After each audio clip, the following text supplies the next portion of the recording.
kayo po ay patuloy na makakaranas ng pagpapala ng Panginoon. Amen? Yung lahat ng kailangan ay ang Lord ang siyang magkakaloob. Pakinggan po nawa ninyo ang tinig ng Panginoon at alamin ang kanyang mga salita sa pamamagitan ng Biblia. Ano po? Dahil ito ang mga salita ng ating mabuting pastol. At ang sabi pa, doon ako sa templo mo lalagi at mananahan.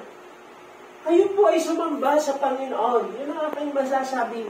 Kapag tayo ay nasa sambahan ng Panginoon, napapalakas tayo at nagagabayan ng kanyang mga salita.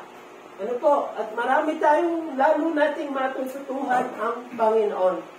Kaya po, total malapit po ang church, ang Crusade family ay magsama-sama na sumamba sa Panginoon. At ako po'y naniniwala na si Jesus, dahil siya ang mabuting pastol, ang sabi niya po doon, sinabi ng Panginoon, siya'y naparito para tayong mga tupa ay magkaroon ng buhay na ganap at kasiyasiyan. Tanging kay Jesus lamang po, masusumpungan ang buhay na ganap at kasiyasiyan. Sapagkat sa lahat ng aspeto ng ating buhay, ang Panginoon ang siyang ating katugunan. Amen? Amen. Dahil sabi niya, ako, sabi, si Yahweh ang aking pastol, hindi ako magkukulang. Hallelujah! Kapag si Jesus ay nasa sa atin, you have everything.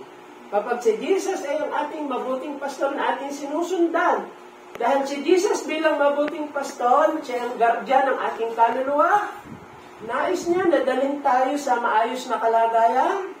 Iniingatan niya tayo laban doon sa mga mandaragit, yung predators na nung unay mga leon. Ano po? At ginagamot niya tayo. At pinalalakas niya tayo, tinutulungan niya tayo. Kaya po ang kailangan lamang ating makilala pang maigi sa Jesus bilang ating mabuting pastol. Ano po? Basahin natin ang kanyang mga salita, pakinggan natin ang kanyang mga salita, at kayo po ay manatili sa kanyang presensya. Na manamba, sumamba tayo sa Panginoon. Hallelujah! Para sa ganon, lagi nating maranasan ang kanyang pagkilos sa ating mga buhay. At masasabi natin, na katulad na sinabi nung may akda, si Yahweh ang aking pastol, hindi ako magkukulang. Amen? Praise God. Palakpakan po natin ang Panginoon. At